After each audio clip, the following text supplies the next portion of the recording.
en uno que es invisible, espiritual, donde se operan poderes sobrenaturales, y el otro visible, natural, donde los poderes están limitados. Ahora, ¿cuál es el punto?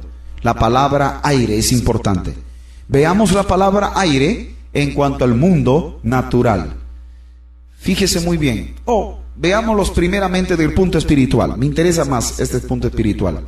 Yo no sé si usted alguna vez ha estado en un culto, o en una iglesia, o en un servicio, y de repente usted siente el ambiente pesado, como que usted siente que algo en el mundo espiritual está bloqueando el fluir de la presencia de Dios, como que algo se opone a la manifestación de Dios, y usted comienza a preguntarse, ¿qué estará pasando en esta iglesia? ¿Habrá pecado oculto? ¿Habrá problemas en el músico? ¿Habrá problemas en la persona que está presidiendo? Pues no, quizás no. Quizás lo que está ocurriendo es lo siguiente, fíjese muy bien. Número uno, tiene que entender que un demonio espiritualmente nunca puede entrar en un templo. Es como que alguien me preguntara, doctor Ruiz, ¿un cristiano puede ser poseído por un demonio? ¿Sí o no? Mi respuesta sería no. ¿Por qué? Porque la única forma en que un cristiano puede ser poseído por un demonio es que se descuide espiritualmente, que abra una gran puerta, o hasta inclusive una pequeña puerta, y el demonio entonces penetraría y dominaría a este cristiano. Es decir, la única forma que un demonio puede poseer a un cristiano es descuido espiritual. De no ser así, no lo puede poseer, pero sí lo puede influenciar. Recuerde que la posesión es interna. Muy bien, como decíamos, la posesión es interna, la influencia es externa. Es decir, un cristiano no puede ser poseído internamente, pero sí puede ser influenciado externamente. En otras palabras, un demonio no lo va a poseer, pero sí lo puede influenciar. Dolores de cabeza, de repente fuertes movimientos externos.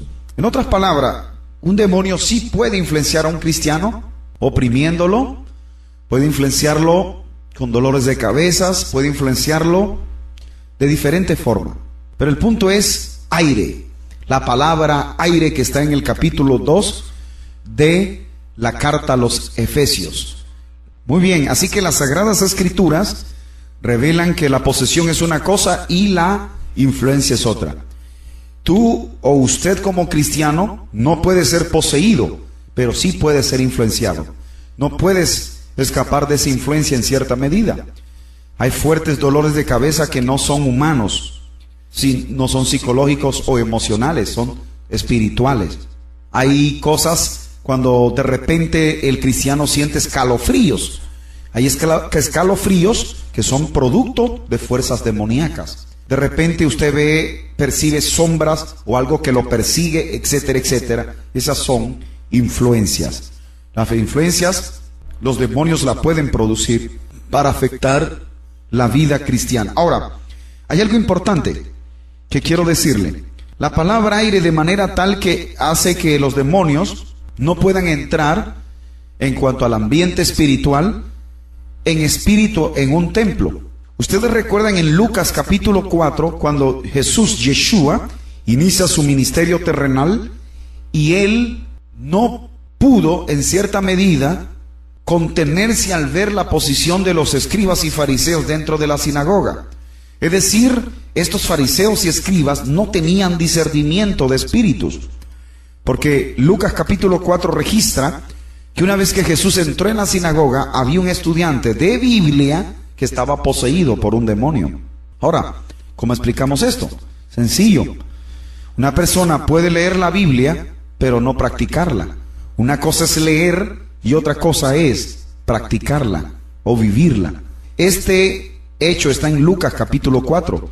Cuando Jesús entró a la sinagoga, el estudiante de la Torá, el Ketuvim y el Nevi'im, que son las tres secciones de la Biblia hebrea, pues el demonio que quizás por mucho tiempo estuvo oculto ahí, se manifestó ante la autoridad y la presencia de Cristo Jesús.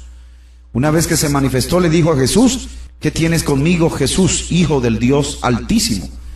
De una vez este demonio indicó y reveló la naturaleza divina de Jesús, su divinidad.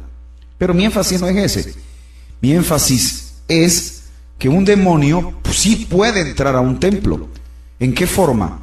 La única forma en que un demonio puede entrar a un templo es en un cuerpo humano.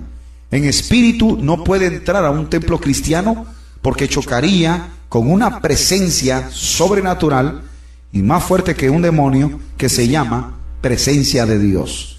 Esta presencia de Dios está permanentemente dentro de un templo. Si un demonio intenta entrar en espíritu dentro de un templo, chocaría con una muralla gigantesca que se llama presencia y poder de Dios. De manera tal que un demonio no puede entrar en espíritu, pero sí puede entrar a un templo cristiano en un cuerpo humano, en un inconverso, o a través de un inconverso. Por eso es que muchas veces, cuando hay servicios y liturgias cristianas pentecostales, muchas veces no hay manifestaciones de Dios, etcétera, etcétera, debido a que hay un demonio que pudo haber entrado en un cuerpo humano, está dentro del templo y está causando fricción, oposición, está causando molestias en el mundo espiritual, y esto está haciendo que sea difícil la adoración y la alabanza al Dios eterno. Ahora, ¿cómo puedo entonces eliminar esta influencia? ¿Cómo puedo sacar esta influencia y que entonces el servicio a Dios sea maravilloso? Pues es sencillo.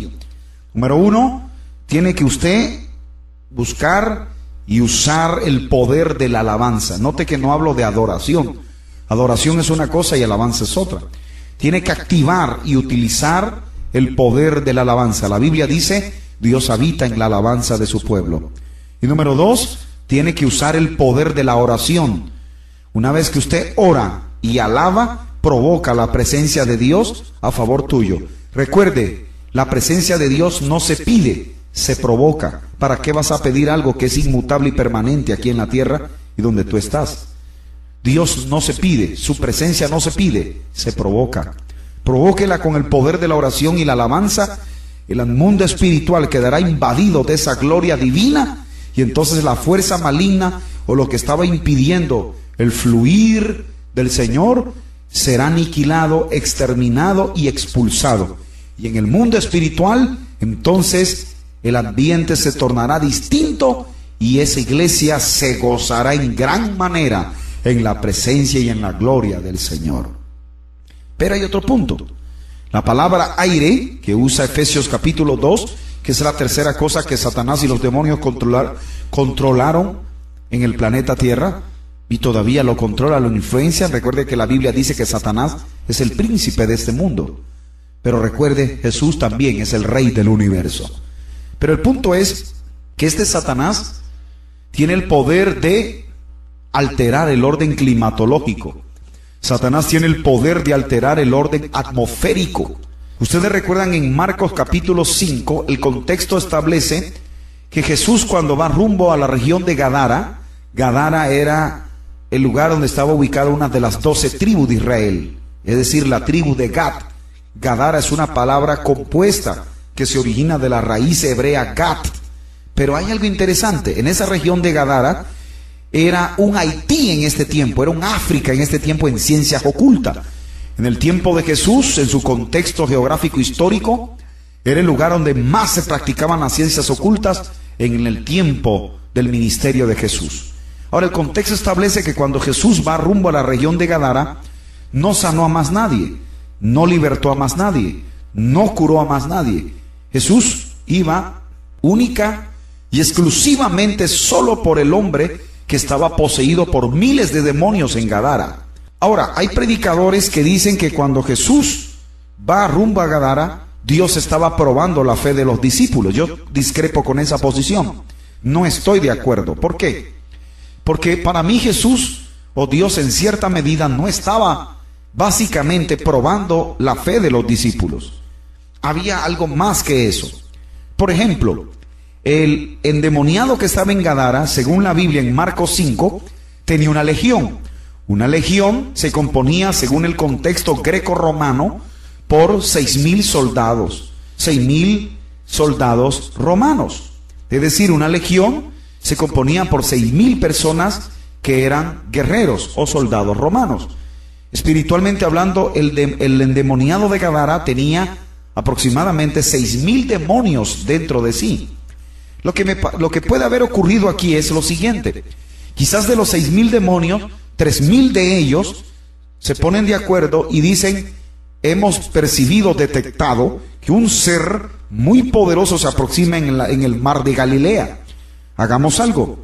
3.000, quédense aquí en este cuerpo, y los otros 3.000 viajemos al mar de Galilea y desencadenemos un viento de tempestad.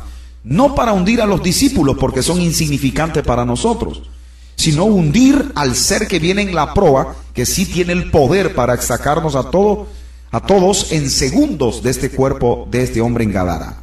De manera tal que me parece ver a 3.000 demonios viajar a una gran velocidad por el mar de Galilea y desencadenan un viento de tempestad tan grande que el barco literalmente comienza a hundirse.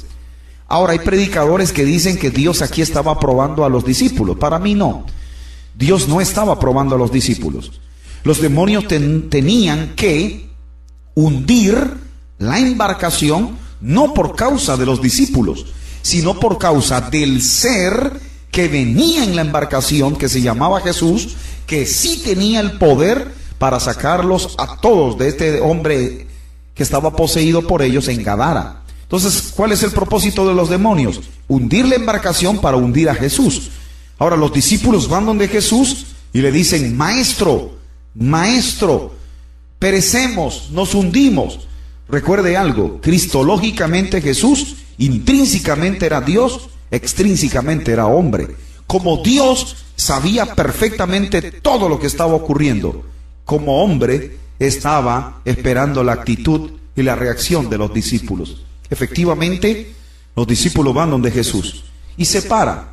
Una vez que se para en la proa, yo siempre he tenido una tesis teológica por toda mi vida, y que de hecho la voy a mantener y sustentar siempre. ¿Cuál es mi tesis? La siguiente, escúchala muy bien, no lo olvide. Satanás es el ser más bruto del universo. Te lo repito, Satanás es el ser más bruto, cabezón, torpe del universo. ¿Por qué? Porque ¿cómo se le ocurre a Satanás atacar a Jesús cuando Jesús fue el creador del mar y el viento? Es decir, Satanás trata de atacar a Jesús con algo que el mismo Jesús lo había creado. Me parece ver al viento y a la mar, cuando ve a Jesús en la proa, pegar tremendo frenazo. Y cuando pega el frenazo, el viento y el mar le dice uno al otro: oye, ¿no es ese que está ya parado en la proa el que nos creó? ¿No es ese el que nos hizo?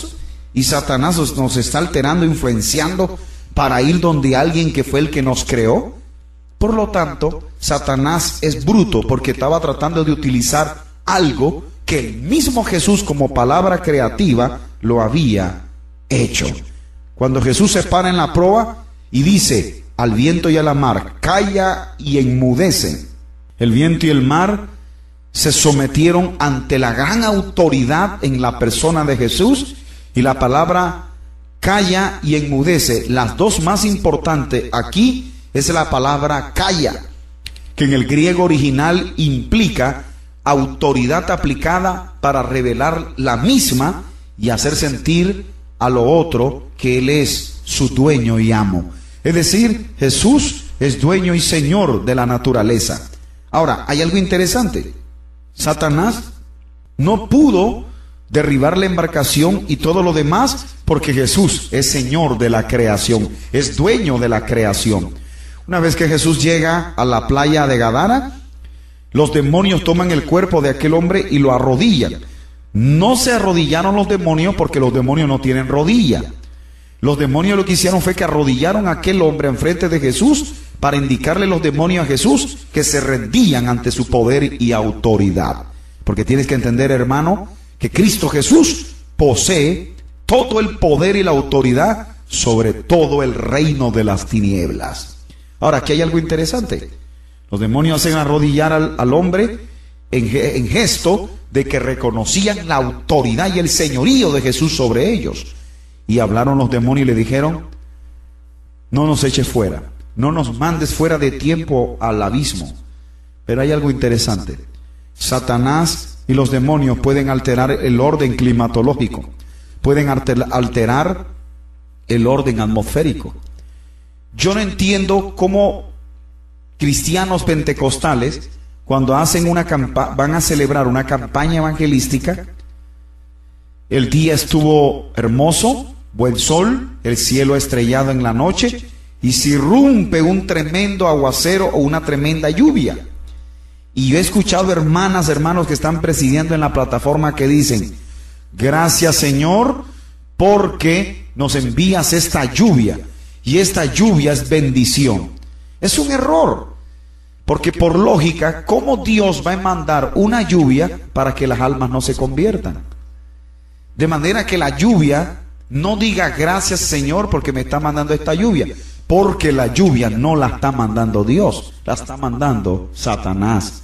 Satanás está haciendo que el orden climatológico se altere para que usted no lleve a cabo la campaña evangelística. Ahora, entonces, si alguien dice: gracias, Señor, por esta lluvia, me imagino al diablo decir: este está del lado nuestro, este no tiene problemas. No puede discernir en el mundo espiritual quién es el que está mandando la lluvia.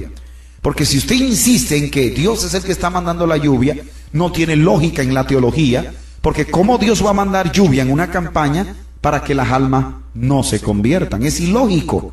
Entonces usted tiene que entender esto. En mi país, un evangelista norteamericano llegó al estadio olímpico de mi nación, y ocurrió algo muy importante. ¿Qué ocurrió?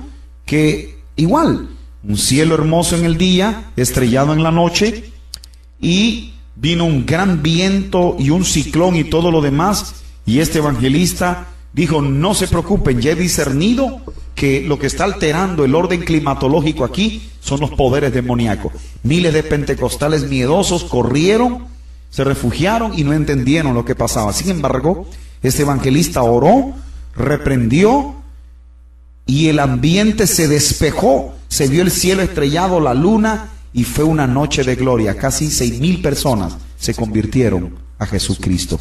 Pero yo espero que usted no esté cometiendo ese error, que en una campaña donde el sol en el día estuvo hermoso y la noche estrellada, usted esté diciendo que esa lluvia la está mandando Dios, cuando no es Dios el que está mandando la lluvia. Porque Dios nunca va a alterar una actividad donde en el contexto y la objetividad sea Él glorificarse y salvar las almas para la gloria del Señor Jesucristo. No tiene lógica. Ahora, hay algo interesante.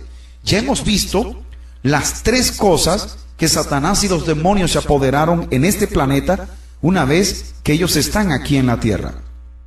Ahora, el apóstol Pablo, en el capítulo 6, que ustedes se lo saben de memoria, pero no han descubierto la profundidad que hay en este capítulo 6 de la carta a los Efesios, porque en una ocasión, dando un seminario de guerra espiritual, yo hice esta pregunta en un montón de pastores, evangelistas y cristianos, y dije, o formulé la pregunta: ¿qué es para usted un principado?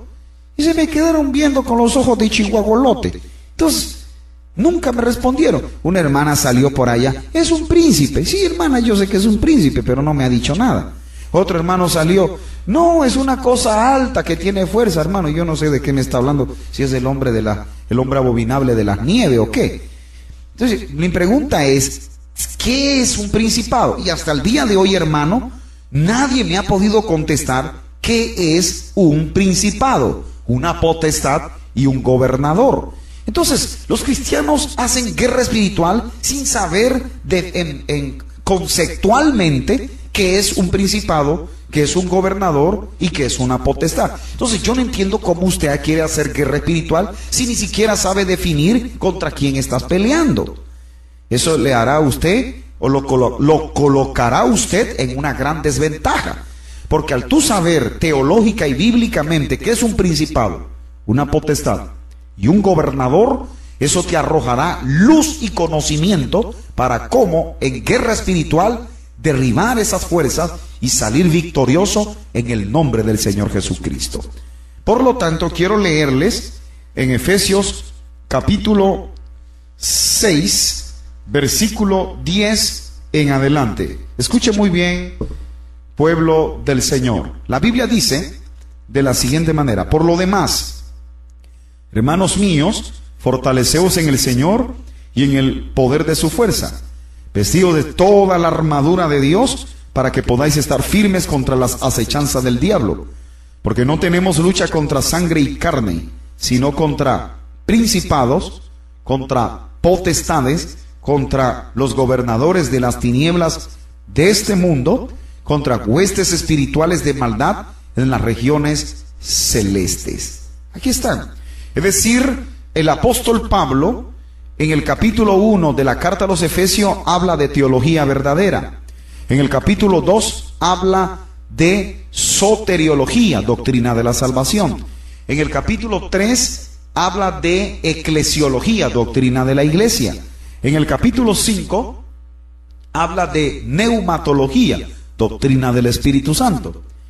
Pero en el capítulo 6, ahora en el verso 10, el apóstol Pablo dice: por lo demás. Parafraseadamente, lo que el apóstol Pablo quiere decir, en otras palabras, ya le di una cátedra de teología, una cátedra de exégesis, una cátedra de Biblia. Vamos ahora a la parte práctica de esta carta. Es lo que Pablo está tratando de decir cuando dice por lo demás. Ahora, en el capítulo 6, el apóstol Pablo clasifica jerárquicamente a los demonios y los ubica cómo están organizados. Ahora, hay algo triste aquí. ¿Qué es lo triste? Que el ejército más organizado de la tierra, lamentablemente, son los demonios. Jesús dijo en una ocasión que si los demonios se dividen entre sí mismos, su reino ha llegado a su fin. Sin embargo, la iglesia no. El ejército, o el único ejército que mata a su propio soldado, es la iglesia. Por ejemplo, un hermano ve a otro hermano herido en la guerra espiritual. ¿Sabe qué hace ese hermano? Mira a los dos lados, toma el rifle, se cerciora que no hay nadie viéndolo, y en vez de levantar a ese cristiano que está herido en combate, lo termina de matar y le mete un balazo. El único ejército que mata a su ejército es la iglesia. Los demonios no. Según los evangelios, en sus registros, los demonios están bien organizados. Pero en Efesios capítulo 6, ahora nos da la clasificación jerárquica y organizada de los demonios. Y Pablo los coloca como principados, potestades, gobernadores y huestes de maldad en las regiones celestes. Número 1, el principado, o la palabra principado, viene del griego arce, que significa el dominio de una autoridad que logra su objetivo para extender su reino sin límites e indefinidamente.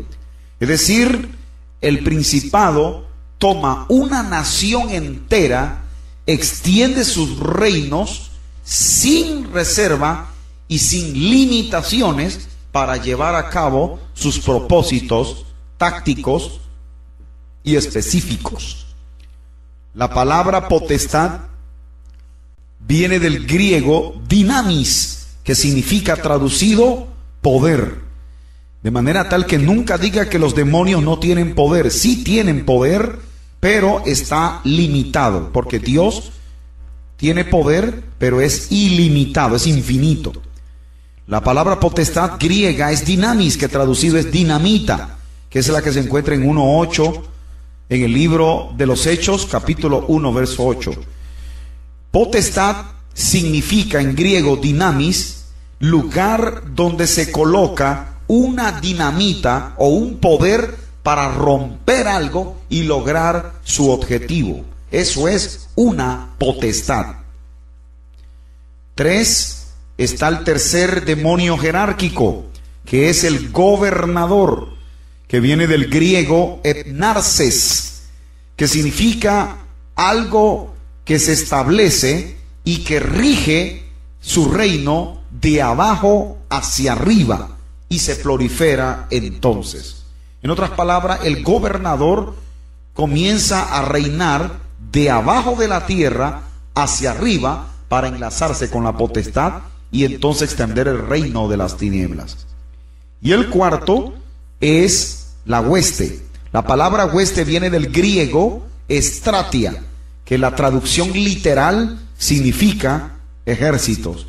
De hecho, la palabra ejército viene de la palabra hebrea Sebaot.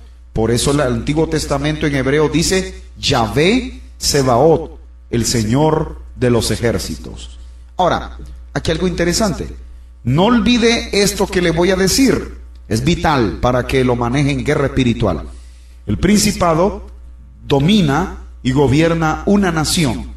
La potestad domina y gobierna los estados de esa nación.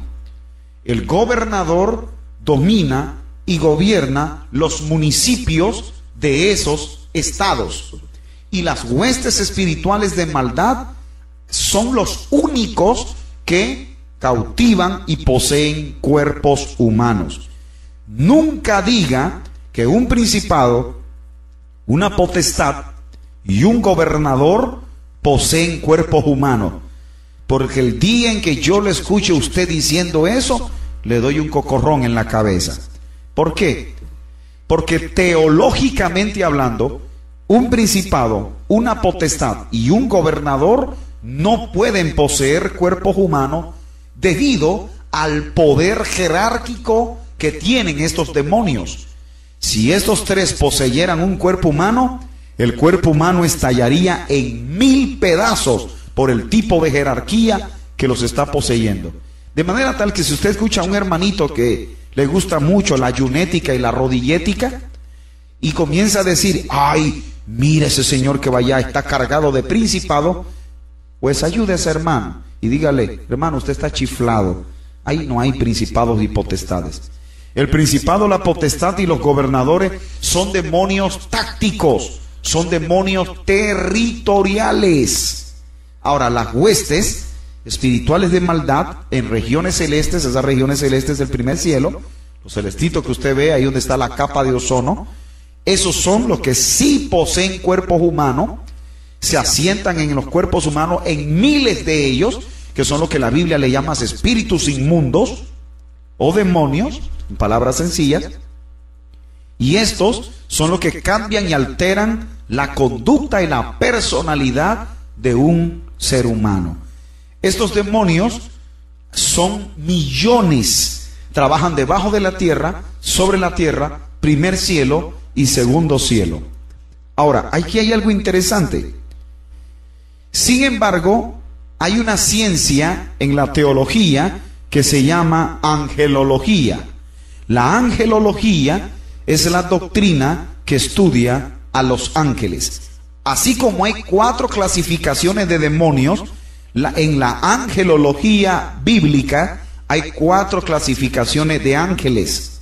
Es decir, está el arcángel, que viene del griego arcángelos, que significa espíritu de guerra. Es la máxima autoridad en la comunidad angelical y es estrictamente un ángel de guerra.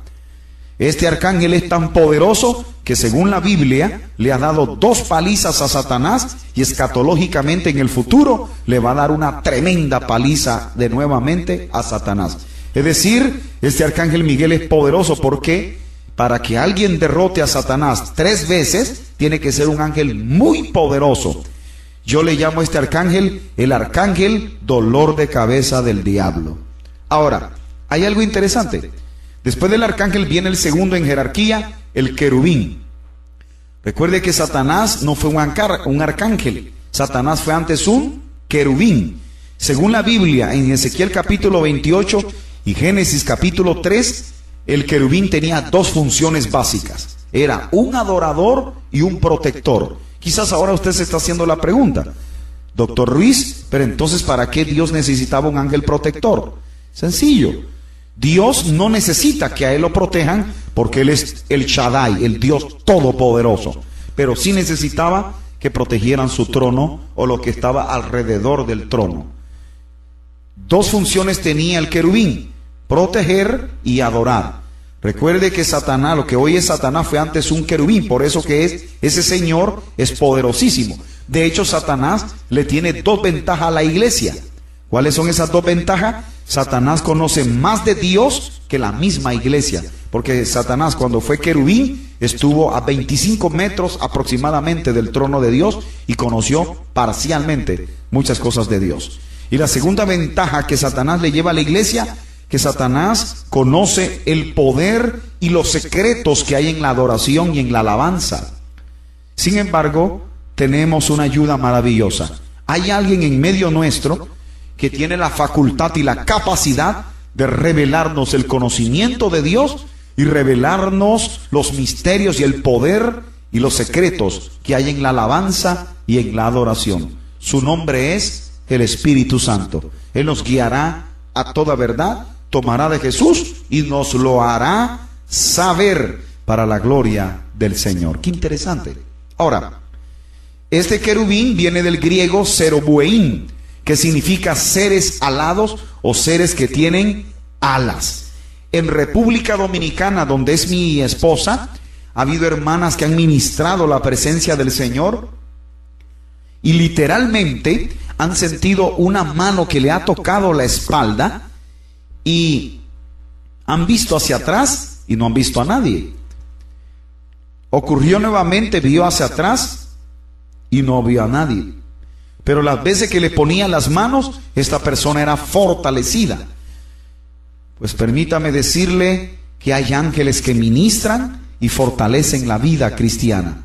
Pero cuando usted vea un ángel, si Dios te da una revelación, una visión y un sueño, y usted ve ángeles con alas, es estrictamente hablando querubines, seres alados. Ahora estoy hablando con gente que realmente tiene revelación, sueño y visiones de Dios, porque hay gente que come muchos frijolitos, mucho vigorón, comen muchos arrocitos y comienzan el subconsciente a trabajarle y comienzan a ver otro apocalipsis que no existe. Ahora, el punto es que el querubín en griego significa serobueín, que significa, valga la redundancia, o denota seres con alas, pero también significa seres que expresan. El tercero en jerarquía es el serafín. La palabra serafín viene del hebreo rashtab, que significa seres que ministran a otros. Es decir, los serafines son los ángeles encargados de ministrar a alguien en un momento dado o que tiene alguna debilidad o está flaqueando. Por ejemplo, en los evangelios hay registros que cuando Jesús oraba, dice que su sudor era como gotas de sangre y un ángel se apareció y lo fortaleció. Ese ángel era un serafín. La función de un serafín es ministrador. Es un ministrador. De manera tal que cuando usted vaya a hacer guerra espiritual, no active a los ángeles querubines, porque estricta y en su naturaleza los querubines no son ángeles de guerra. Yo he escuchado hermanas que comienzan a orar y dicen: Señor, mándame los querubines. Y yo me imagino a los querubines: no, Dios, no nos mandes. ¿Por qué? Porque los querubines no son ángeles de guerra. Estrictamente hablando, los querubines son ángeles de adoración. Igual con los serafines. Si usted ora y le pide a Dios serafines, esos serafines van a pasar bastante trabajito con los demonios, porque los serafines en su naturaleza y composición no son ángeles de guerra, son ángeles ministradores. Ahora, está el cuarto y último ángel, que es el más chiquito de todos, el más pequeñito, el más debilucho de todos, que viene del griego ángelos, que traducido significa mensajeros. Este ángel pequeño, el más chiquito, el más debilucho de los cuatro, tienen el poder de 10 bombas nucleares en destrucción masiva. Tienen la capacidad de romper la velocidad de la luz y el sonido. Estos ángeles fueron lo que, dos de ellos, destruyeron a Sodoma y Gomorra en cuestiones de minutos. Ahora, si estos dos ángeles, que son los más debiluchos, que tienen el poder de destrucción masiva de 10 bombas nucleares y rompen la velocidad de la luz y el sonido, y son los más debiluchos, imagínense cómo será el arcángel Miguel. Ahora, ¿cuáles son los ángeles entonces que usted tiene que operar y activar en la guerra espiritual? El arcángel Miguel, que es un espíritu de guerra, y los ángeles de guerra, que son los últimos que acabo de mencionar. No active al serafín ni al querubín, porque los demonios le van a dar una tunda, debido a que los serafines y los querubines no son ángeles de guerra en su naturaleza, composición y objetividad registrado en las Sagradas Escrituras. De hecho, los ángeles de guerra entienden una oración que yo se las voy a revelar. ¿Sabe cuál es? Cuando usted quiera ángeles de guerra a su disposición para hacer guerra espiritual contra los demonios, ore en esta forma. Usted tiene que decir: Señor, en tu nombre activo el ministerio de los ángeles de guerra a mi disposición. En décimas de segundo, usted estará rodeada y rodeado de miles de ángeles de guerra con espadas de fuego en su mano, listos para combatir en el mundo espiritual, ayudarte, protegerte y darte la victoria en el nombre del Señor Jesús. Ahora, hay cristianos que les gusta gritar, les gusta romperse las cuerdas vocales, les gusta hacer mucho escándalo, en el sentido de que pasan horas y horas y horas tratando de expulsar a un demonio de un cuerpo humano, cuando tienen a su disposición ángeles de guerra. ¿No cree usted que puede evitarse largas horas tratando de liberar a la persona del demonio, teniendo usted ángeles de guerra a su disposición? En Hebreos capítulo 1, en esta carta capítulo 1, verso 14, la Biblia dice: ¿no son todos estos espíritus ministradores a favor de lo que heredarán el reino de los cielos? Hablando de los ángeles. De manera tal que usted tiene a su disposición miles de ángeles de guerra. Úselos, actívelos. ¿Por qué quiere romperse las cuerdas vocales? De hecho, yo teologizo un poquito y siempre he dicho algo: nunca vi a Jesús para expulsar a un demonio gritando. Jamás vi a Jesús gritando para echar fuera un demonio. Ahora hay gente que le gusta pegar gritos de Tarzán y piensan que entre más gritos pegan, más sugestionan al demonio. Y el problema está en que la autoridad y la unción no está en el grito. La autoridad y la unción está en tu consagración y en tu vida de santidad delante de la presencia de Dios. Nunca olvide eso.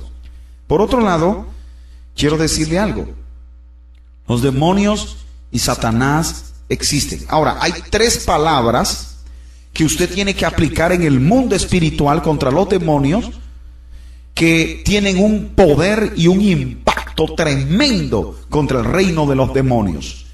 Son 3 palabras que usted tiene que aplicar. ¿Cuáles son esas 3 palabras? Primero, antes de decírsela, yo le hago estas preguntas. ¿Cuál de estas 3 palabras usted aplicaría en el mundo espiritual contra los demonios para que usted salga exitoso en el nombre de Jesús? ¿Reprender, atar o echar fuera? ¿Cuál de las 3 usted utilizaría?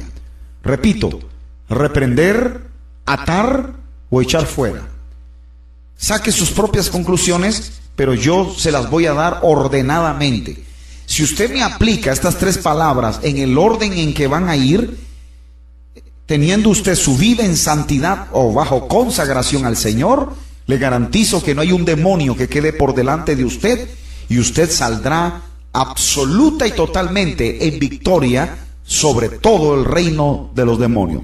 La primera palabra que usted tiene que aplicar en el mundo espiritual es la palabra atar. Atar. ¿Por qué atar? Porque si usted dice: en el nombre de Jesús, demonio tal, te reprendo, en cierta medida hay cierto poder o autoridad en esa palabra de reprensión. Pero ¿cuál es el problema? El demonio se va, pero regresará de nuevo porque no está atado. Ese es un gran problema que miles de cristianos no han entendido. Ahora, si usted dice en el nombre de Jesús, demonio tal, te ato, ocurre algo maravilloso. La palabra para atar es eos, que tiene 3 connotaciones. Significa paralizar, neutralizar, inoperar. Es decir, que cuando usted dice en el nombre de Jesús, demonio X tal, te ato, el demonio que se estaba moviendo en el mundo espiritual quedó paralizado, neutralizado, inoperante en el mundo espiritual. La segunda palabra que tiene que aplicar después de atar es reprender. La palabra reprender teológicamente implica el peso de una autoridad aplicada para darte a respetar. Y la tercera palabra que tienes que aplicar es echarlo fuera. Una vez que lo echas fuera, el omnipoder de Dios toma al demonio y lo ubica en un lugar o en una sección del infierno que se llama, o la Biblia le llama, las regiones secas. Ahora, yo he escuchado gente que ayuna y ora y todas estas cosas, que dicen que cuando van a expulsar un demonio o están expulsando un demonio de un cuerpo, yo he escuchado a esas hermanas que dicen: diablo, te piso, te machuco, te reviento, te pateo, costalazo, tercera cuerda, WWF, toma, toma. Y después le dicen al demonio: te me vas. Y para colmo, entonces al final le dicen: y te mando al abismo, ¿oíste? Y si no te vas, tú vas a ver. Ahora, eso es un error. En ninguna parte de la Biblia Dios te manda a mandar al demonio al abismo. A mí me parece ver a San Pancracia diciendo: diablo, te echo fuera y te me vas al abismo. Y me parece ver al Padre sentado en el trono. Aquí hay algo extraño. Déjame ver cuántos tronos y cuántas divinidades hay aquí arriba. Ok, Padre, Hijo, Espíritu y San Pancracia. 4 divinidades. ¿Qué es lo que trato de decirte, hermano? Que el único que puede decidir dónde va un demonio después que sale de un cuerpo humano es Dios. Porque es divinidad. Y usted no es divinidad. Para usted mandar un demonio al abismo, usted tiene que ser, estrictamente hablando, una divinidad. Judas dice que cuando el arcángel Miguel contendía por el cuerpo de Moisés, dice la Biblia que el arcángel solo dijo que el Señor te reprenda. No lo mandó al abismo. Ahora, ¿quién es usted para mandarlo al abismo? Me avisa cuando tenga esa divinidad, porque entonces estaría Padre, Hijo, Espíritu y San Pancracia. Esto sería un desastre. 4 divinidades. Ahora, yo espero que el que me esté escuchando no esté haciendo eso, ¿verdad? Mandando al hombre al abismo, porque ese no es su función. Su papel como iglesia, el cuerpo místico de Cristo, es atar, reprender y echarlo fuera en el nombre de Jesús. Ahora, aquí hay otro problema. Yo he escuchado predicadores que dicen: Satanás, yo te mando, yo te reprendo, yo y yo. Es un error, porque si tú dices yo, estás metiendo tu ego, estás metiendo tu yo, estás metiendo tu personalidad, y el demonio te va a decir: bueno, Jesús me puede echar, pero tú no.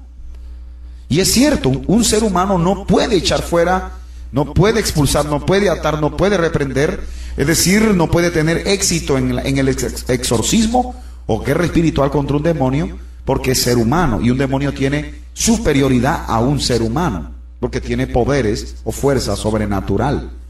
Por lo tanto, su yo elimínelo y meta el yo de Cristo. Yo espero que el que me esté escuchando no esté diciendo: yo te mando diablo, yo te mando Lucifer. Elimine su yo, deje su ego a un lado y deje el yo de Cristo. Le recomiendo que use el nombre de Jesús, el yo de Cristo. Es decir, le recomiendo que siempre diga: en el nombre de Jesús, te ato, te reprendo y te echo fuera en el nombre de Jesús, y será exitoso. Ahora hay otro detalle. ¿Cuál es el otro detalle? Todo demonio tiene nombre africano. No hay un demonio que no tenga nombre africano. Todos tienen nombre africano.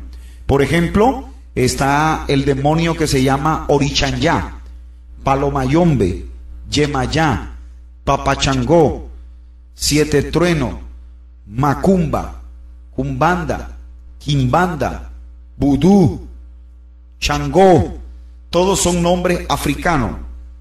Lo que ocurrió fue que según el contexto histórico geográfico del capítulo 10 de Génesis, ahí la Biblia registra el primer hombre que Satanás inspiró para que se convirtiera el primer hombre en practicar las 1200 ciencias ocultas que hay en el planeta Tierra.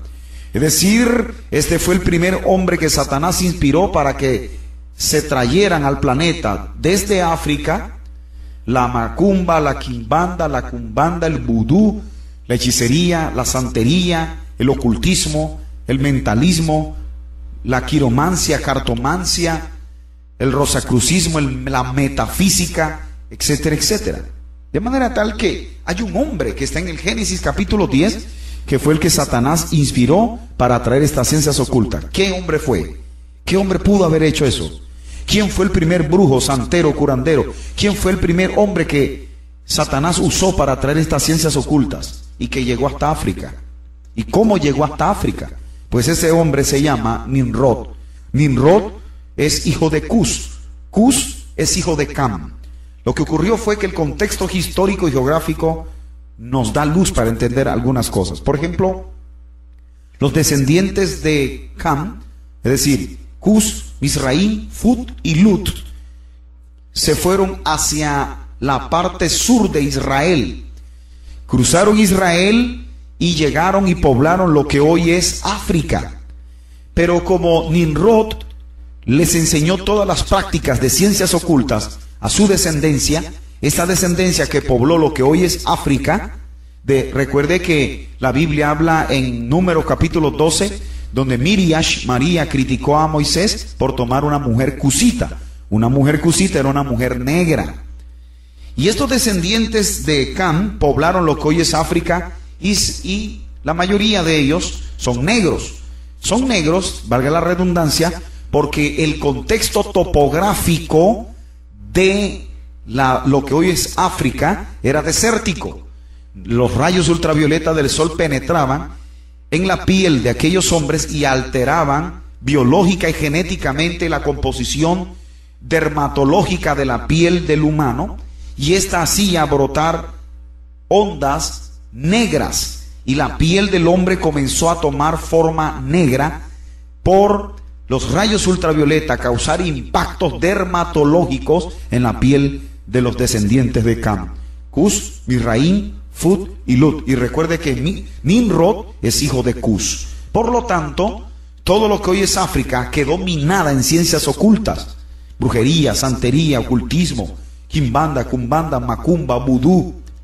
Los españoles trajeron los africanos como esclavos a Puerto Rico, Cuba, Haití, República Dominicana o a las Antillas menores y mayores, y estos a su vez viajaron a lo que es América Latina, tierra firme.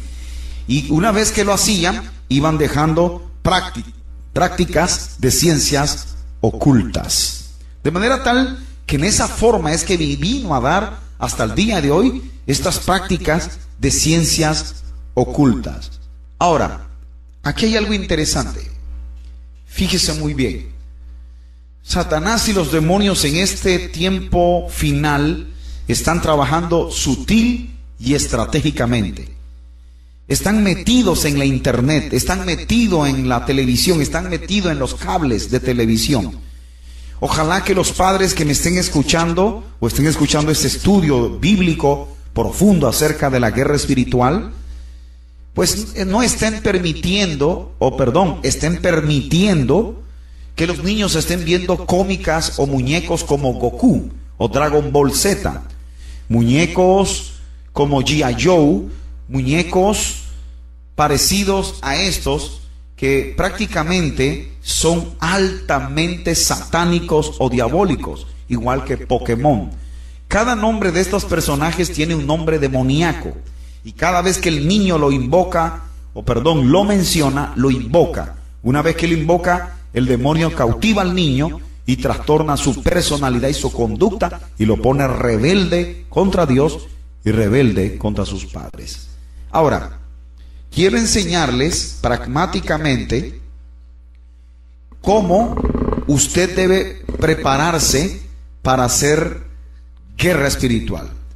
Yo quiero leerle en el libro de Éxodo, capítulo 15, versículo 3. La Biblia dice en el versículo 1 y verso 3 de la siguiente manera: entonces Moisés y los hijos de Israel entonaron este cántico al Señor. Verso 3 dice: el Señor es varón de guerra. Qué interesante. El Señor es varón de guerra. En otras palabras, la misma naturaleza de Dios se caracteriza por ser un Dios de guerra. Quiere decir que el cristiano que pretenda servirle a Dios tiene que también tener un espíritu o una actitud de guerra. Nadie que pretenda servirle al Señor no puede hacerlo fuera de este contexto. Tienes que tener un espíritu de guerra. ¿Por qué tú crees que cuando Dios buscó al que iba a suplantar a Moisés, no buscó a un purruco, a un chonchito o a un viejito? ¿Por qué tú crees que Josué, un muchachito de 21 años de edad, suplantó a un semejante gigante espiritual llamado Moshe, que es hebreo y traducido es Moisés? Pues, ¿sabe por qué? Porque Dios necesitaba la fuerza, la agilidad, la intrepidez y la valentía de un joven.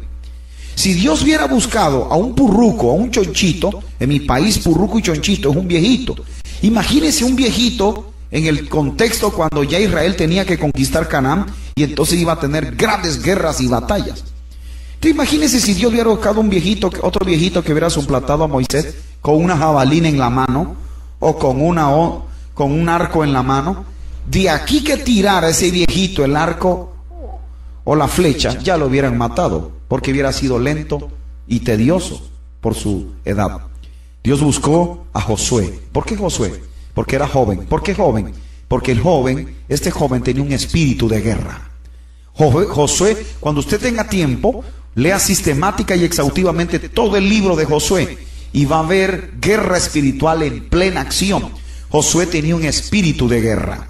Era un guerrero, de manera tal que si usted quiere hacer guerra espiritual, tener éxito en la guerra espiritual, número uno, tiene que entender que usted sirve a un Dios de guerra. Dios es un ser guerrero. De hecho, lo que me gusta de este ser guerrero llamado Dios es que no ha perdido una sola batalla, todas las ha ganado. Y número dos, el que pretenda servir a Dios, al Señor, tiene que desarrollar de alguna u otra forma un espíritu de guerra. Ahora, ¿qué trato de decir? Usted como guerrero de Dios, como guerrera de Dios, usted tiene que tener una previa preparación integral. Tiene que estar preparado para hacer guerra espiritual. Yo le voy a dar prácticamente un listado o varias formas como un guerrero de Dios se prepara en la guerra espiritual. Pero antes de eso quiero decirle algo. Trate siempre de saber los nombres de los demonios. Tiene más efectividad usando el nombre de Jesús, atando, reprendiendo, echando fuera, y usted conociendo el nombre del demonio. Por ejemplo, el demonio que hace que los jóvenes caigan en fornicación, el demonio que hace que los matrimonios, uno de los dos, caiga en adulterio, el demonio que provoca lujuria, laxivia, deseo incontrolable, tiene un nombre ese demonio y es africano. Recuerde, todo demonio, tiene nombre africano. El demonio el nombre del demonio que acabo de mencionar se llama Metre Celí en africano. Metre Celí significa el demonio de la lujuria y la laxivia. Por darle otro ejemplo, el demonio de la miseria y la ruina y la peste, ese demonio se llama Papa Changó. Papa Changó es el demonio de la miseria, la ruina y la peste. Y así sucesivamente. Por darle otro ejemplo, otro nombre de otro demonio es Palomayombe. El demonio que se llama Palomayombe es el demonio que causa terror, pánico, angustia. Por ejemplo, yo no sé si alguna vez usted ha estado en su casa, está de lo mejor comiendo, viendo televisión, y de repente algo cae en el techo y comienza a caminar. ¡Pac! ¡Pac! ¡Pac! ¡Pac! ¡Pac! Y entonces una hermana que es valiente cierra un ojo y el otro lo deja abierto, porque ella es valiente.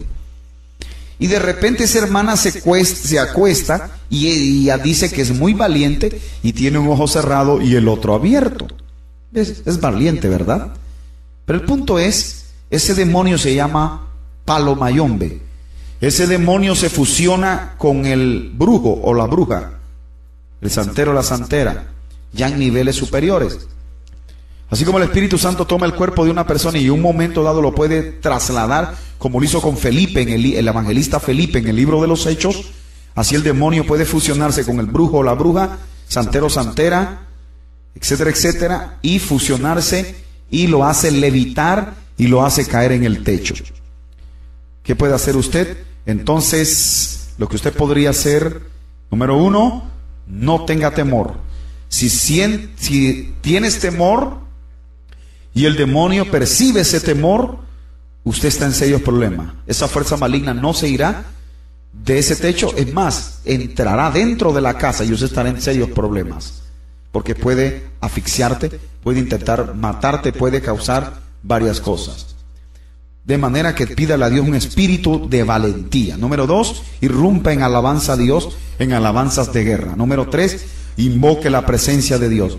Número 4, tome la autoridad y el poder que Dios te ha delegado.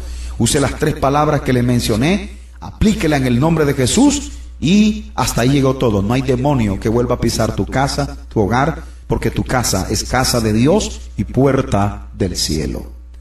Ahora, hay algo interesante. Quiero darle varias recomendaciones para que usted se prepare como guerrero espiritual.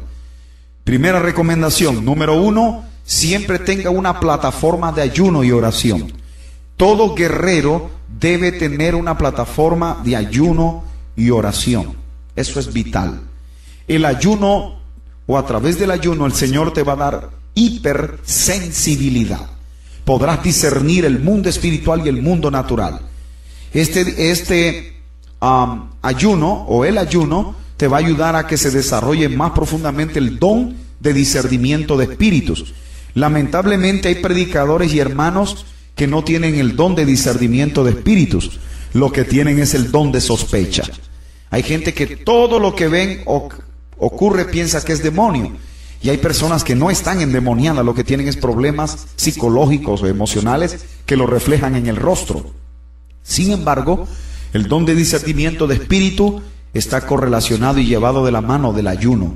El ayuno te va a dar hipersensibilidad para discernir, número 1, si es de Dios lo que está operando. 2, si es de los demonios lo que está operando. Y 3, si lo que está ocurriendo realmente emana de un propósito o plan de Dios. Discernimiento de espíritu es la facultad de discernir 2 mundos, el espiritual y el natural, y sacar la conclusión definitiva si es Dios o el reino de las tinieblas. El ayuno y la oración en este primer punto es básico y elemental en un guerrero. Un guerrero, si no hace del ayuno y la oración algo básico en su vida, entonces estará en problemas. Así es, una vez que esos demonios perciben en un guerrero de Dios cristiano que este es una persona que ha desarrollado un espíritu de oración y de ayuno, el ayuno y la oración, sobre todo el ayuno, te da hipersensibilidad. Puedes discernir el mundo natural y espiritual en cuestiones de segundos y así discernir si la manifestación es divina o de Dios o si la manifestación es demoníaca o de Satanás. De manera tal que la primera recomendación es que un guerrero debe tener una plataforma continua y sólida de ayuno y oración. Número 2, La segunda recomendación es que cuando vaya a ministrar a un endemoniado, la persona siempre debe tener aceite. El aceite es importante. Ahora, una hermana cometió un error. Una vez estaba ministrando a un endemoniado y hasta que tuvo que buscar en unos varios supermercados a las 2, 3 de la mañana el aceite de oliva, entonces se pretendió ministrar al endemoniado. ¿Por qué es el error? Porque esa hermana no ha podido entender que el aceite en sí no tiene poder. El aceite simplemente es un simbolismo del Espíritu Santo. Yo le dije, hermana, no importa, aunque hubiese sido un aceite de freír huevos o de freír lo que sea, lo hubiera utilizado, porque el aceite de oliva no es lo que determina si va a ser exitosa la liberación, porque el poder no lo tiene el aceite. El poder está en la persona del Espíritu Santo, que se manifiesta viendo él dónde el aceite se va a ubicar.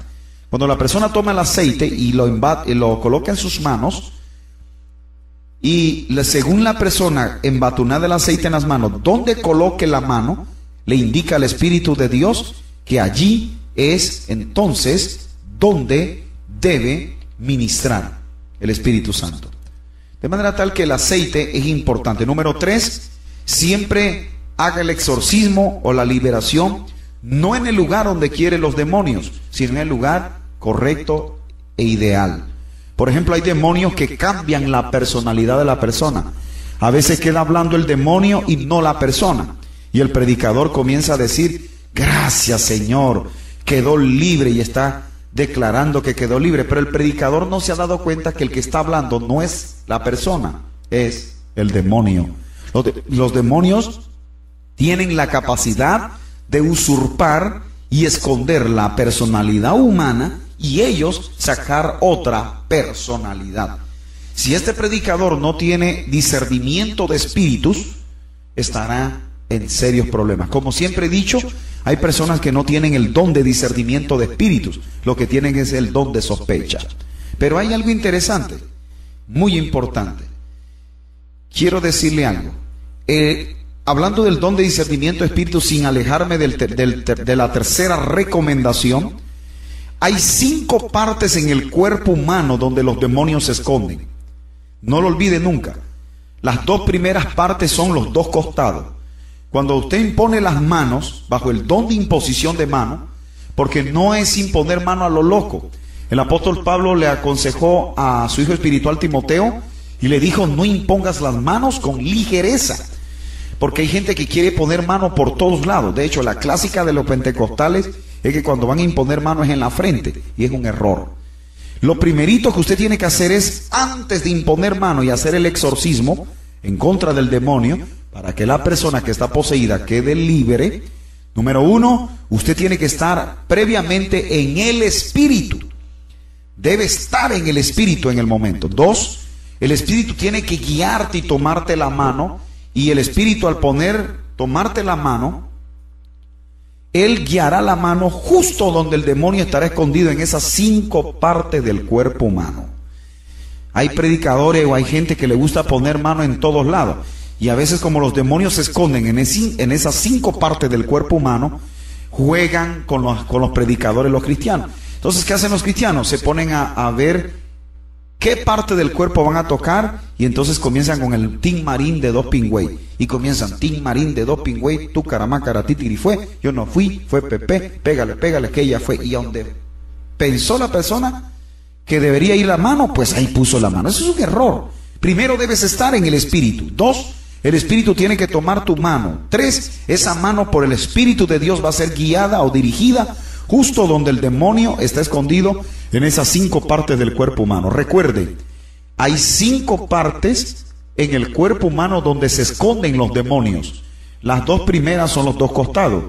Cuando es en los 2 costados, quiere decir que es el demonio de lujuria. Es el demonio de lujuria en los 2 costados. Metreselí. Cuando usted impuso las manos en el estómago y hubo manifestación, es el demonio de brujería o santería. Quiere decir que el trabajo está hecho en el estómago. Van 3. La cuarta es la espalda. Cuando se impone la mano por el Espíritu de Dios en la espalda y hay manifestación demoníaca, quiere decir que es el demonio que causa en extremo pasiones desordenadas. Es el que causa fornicación, adulterio, pasiones desordenadas, etcétera, etcétera, etcétera. Ahora, cuando es en la frente, usted pone la mano en la frente por el Espíritu de Dios, es decir, bajo el don de imposición de manos, adjunto al don de discernimiento de espíritu y en su vida una excelente consagración al Señor, o simplemente ha hecho de la santidad un estilo de vida, pues, y usted impuso las manos en la frente y hubo manifestación demoníaca, el demonio que está en la frente implica que hubo un pacto generacional. Hay un pacto satánico generacional. Cuando muere esa persona, va a pasarle ese pacto a la otra persona que ya se le hizo el mismo encubiertamente o indirectamente a la otra persona sucesora. Sin embargo, hay algo. Cuando esa persona viene a Cristo Jesús, sea el primero o el segundo, ninguno de los pactos lo va a alcanzar, porque la sangre de Cristo tiene el poder suficiente para romper el pacto satánico y se crea un nuevo pacto, el más glorioso, un pacto con Dios en Cristo Jesús, Señor nuestro. Ahora, algo interesante. Entonces estamos con la tercera recomendación, el aceite. Utilícelo. Cuarta recomendación es que cuando usted vaya a ministrar un endemoniado, trate de discernir quién está hablando, si el demonio o la persona. Hay personas que han cometido este error. El demonio usurpó la personalidad de la persona, habla el demonio tomando la vocecita de la persona y dice: no, quiero que me lleven a tal casa, a tal lugar, de tal esquina. Y resulta que cuando entra a la habitación está el grupo Kiss con la gran lengua afuera, está Cristo con la cabeza hacia abajo y los pies arriba. Entonces usted va a ministrar a un endemoniado en un lugar más difícil todavía. En sí, el exorcismo va a ser difícil, pero el ambiente donde te llevó el demonio hace que la administración sea más difícil todavía. Por lo tanto, en esta cuarta recomendación, le recomiendo que nunca ministre a un endemoniado en el lugar que el demonio quiere. ¿Dónde lo debe ministrar? En el templo. Busque un templo cristiano. ¿Por qué? Porque si usted se cree Superman o super espiritual y lo lleva a la casa suya, de repente habrán personas carnales o inconversas en su casa que cuando usted está ministrando al endemoniado, los demonios saldrán. Una vez que ellos salen, ellos comienzan a ver para todos lados y comienzan a mirar qué cuerpo humano pueden meterse y que lógicamente no esté bien delante de la presencia de Dios. Yo he visto niños poseídos por demonios, he visto gente que le gusta estar asomándose y mirándose cuando están haciendo exorcismo, es que comienzan a ver con los grandes ojotes grandotes aquel espectáculo y resulta que ya no solamente queda el trabajo del que se está ministrando, ahora hay que ministrar al que estuvo asomándose, y eso es un doble problema. Entonces, eso es importante.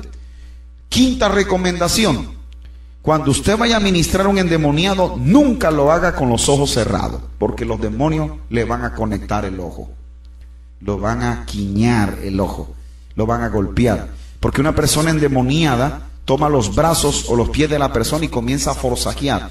Yo he visto con mis propios ojos las veces que he estado en Dominicana, en Puerto Rico, en Haití, en países que son potencias en ciencias ocultas, que han lanzado a personas, hombres musculosos, hombres que son fisiculturistas, los demonios han lanzado, lógicamente usando el cuerpo que tienen poseído, a personas fuertes físicamente como si fueran muñecos. Entonces hay personas que quieren ministrar endemoniado con los ojos cerrados.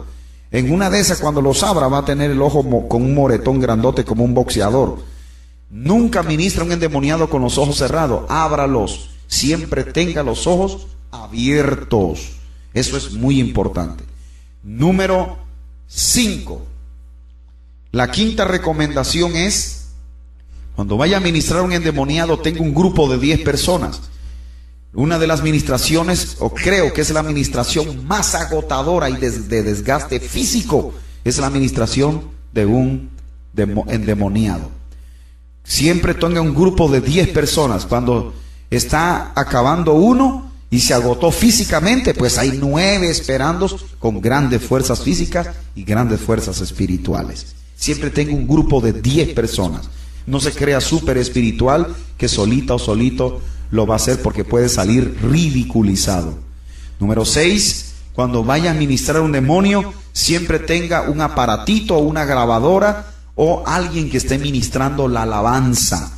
En la alabanza hay un poder sobrenatural que opera de Dios en el mundo espiritual, que repercute en el mundo natural y controla a los demonios. Y sin mucha cosa, Dios habitando en la alabanza, se libera la persona cautiva por el demonio. Número 7, séptima recomendación: cuando vaya a ministrar a un endemoniado, es importante que usted no tenga temor. Escúchelo muy bien, deje el temor. Hay gente que le tiene miedo a los demonios. Personas que cuando los demonios se manifiestan y ponen aquella gran voz gruesa, cristianos le tienen miedo. Y una vez que los demonios le tienen miedo, cuando los demonios perciben miedo en un cristiano, se hacen más fuertes todavía.